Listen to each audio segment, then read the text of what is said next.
A stellar linchpin? What's that? You can think of it as a rare kind of vision. As for what causes one to manifest, well, that's still unknown. But in Snezhnaya, or in Afatui's research at least, it's believed to have some connection to the third descender. The third descender? We knew his remains were used to create the Gnosis, but this is the first we're hearing about a stellar linchpin. You knew about the remains? Right, of course. Look who I'm talking to.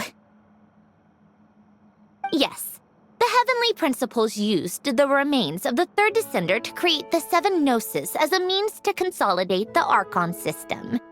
Visions result from that same system, so extrapolating from there, it's clear that the manifestation of a vision is also, to some extent, related to the third descender. Still following?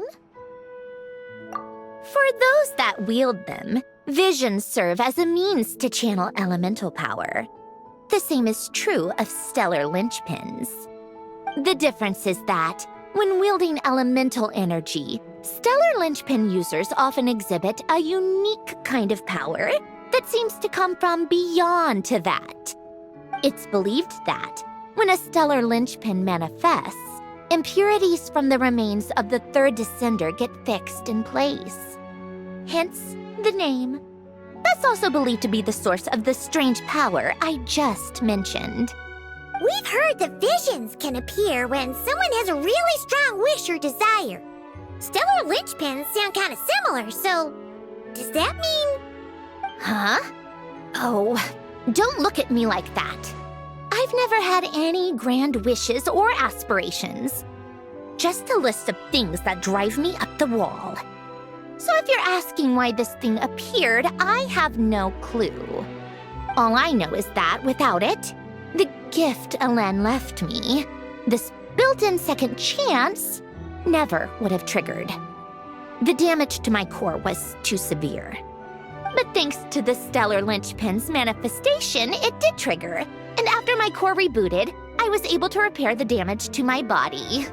I also managed to import the numerological array, along with some of Polonia's surviving algorithms, into this form. Wait, does that mean Polonia is...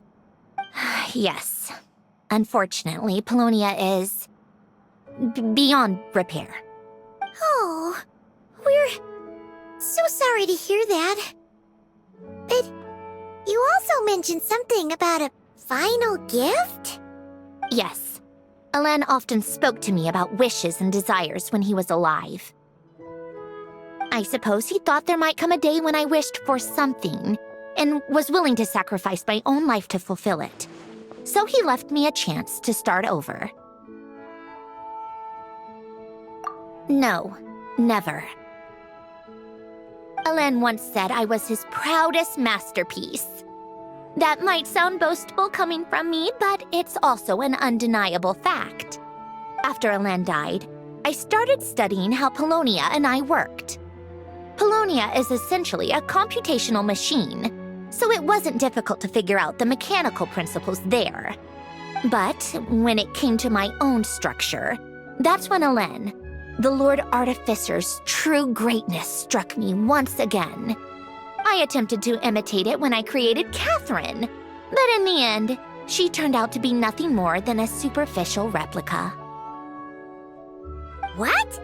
But his creation skill, Catherine, is super impressive. We were shocked when we first found out she was a puppet. No, she's nothing compared to what Elen was able to create. Some of the mechanical principles of my own core are still a complete mystery to me. Keeping that gift hidden wasn't even a challenge for him. Just a shame I had to waste it on fighting Dottore. I just couldn't stand the thought of him coming out on top.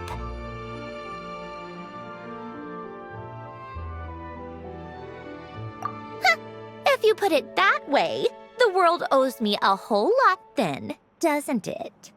Wait, but all this still doesn't explain what you're doing here. Risley said you rented the ship and even had some kind of fishing permit? That's because I'm trying to go back to the place Alen and I lived when he was alive. My former home, I suppose you could say. The second chance wasn't the only part of the gift. According to the message, Alen left me a few other things that are stored in the house we shared together. I'm hoping that whatever he left me can help fix certain anomalies in my rebooted core. And help me understand why I received a stellar linchpin in the first place. Okay, so go back then. What does that have to do with fishing? And to think I'm talking to the saviors of Fontaine. Did you forget that the water levels have been rising for centuries? I can't just go back to the place I used to live because now it's underwater. Oh, right. With the rising water levels and changes in terrain, it's not just a matter of finding where it is, but also clearing away any sediment or debris. But Fontaine law prohibits unauthorized individuals and organizations from excavating underwater ruins. A Melazine caught me the minute I even made an attempt. Why not apply for authorization then? And face the endless slog of Fontainian bureaucracy. No thanks. Besides, I'm a Fatui harbinger. The diplomatic implications alone would be enough to give the gestionnaires at the Palais Mermonia a headache. A fishing permit, on the other hand, isn't difficult to obtain at all. Minimal paperwork required, and under the name Guillotin, the application was a cinch. So you're exploiting a legal loophole?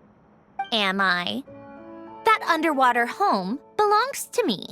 If I happen to chance upon it while doing some fishing, what's the issue with that? Of course, I do have to catch some fish to put in the aquarium, just in case the gestionnaires come to check up on things. That's also the reason I hired someone to man the front desk. Huh? But isn't that kind of a waste? He went to all the trouble of getting a business license and rented out this giant ship. Just for show? If you want to run an aquarium that bad, be my guest. Use the facilities however you want. I'm certainly not going to stop you. All I want is to go back home and see what other gifts Alen wanted me to inherit. Hold on. Enough about me. What are you two even doing here?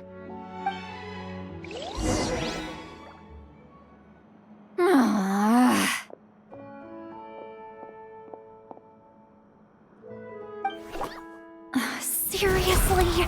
They've been in there forever. The reaction when they saw each other was strange, to say the least. You're lucky I was nice enough to leave the room and give them some space. Back in the Masters of the Nightwind, I'm the one who gets to kick people out. I just want to know what they're talking about. Should I cast a little eavesdropping spell? Oh, no, what am I thinking? I'm Granny Eastley, the great shaman of the Masters of the Nightwind. I can't do something like that. This is just ridiculous. Making me wait out here for so long? Where's their respect for their elders? Oh, here they are. Were you back there arguing or something? What took you so long? The two of you are already acquainted with Miss Guillotin, then? Oh, yep.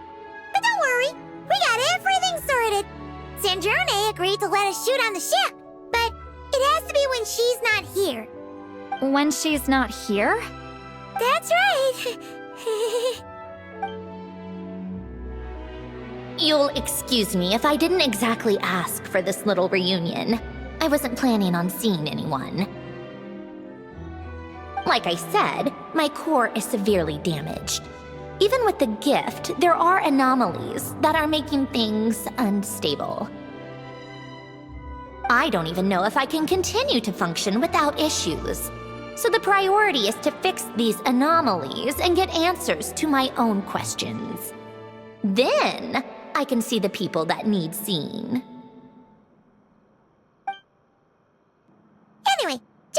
Sandrone know when you plan to film Xavier, and she'll, steer clear.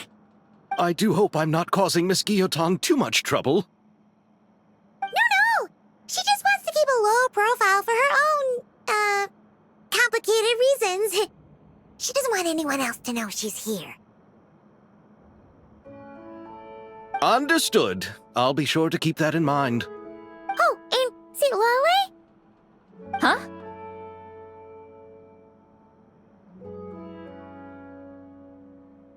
You mean Miss Guillotin? What does she want? Oh, please don't let it be about the pajamas. What? The seventh of the Fatui Harbingers? Why are you telling me all this? I asked the Traveler about you, and I've decided it's best to be open in this instance. I can understand if you would rather not work for a Harbinger. Regardless, the room on the ship is yours to keep. You're an acquaintance of the Traveler, and I plan to honor that. Wait, she's actually nice? It's not a problem. The captain also worked for the Fatui, and he helped Natlan a great deal. We know that there are good people among your ranks. Besides, I've been around long enough to know what it means to earn one's keep. This isn't Natlan, and I don't expect special treatment. Besides, sitting at a desk isn't exactly backbreaking work. I appreciate that perspective, great shaman. Seat Lolly. Just call me Seat Lolly. That title makes me sound so... old. Well, Seat Lolly, the Traveler and I are looking for something, so we'll be heading underwater together soon. I'll leave the ship in your care while we're gone. Together? How often? Not too often. We're heading out in a bit, but I'll be available if you need something. You couldn't, go alone? I wanted to, but she was concerned about my physical well-being, so she offered to come with. Guess my mental well-being means nothing then. Huh?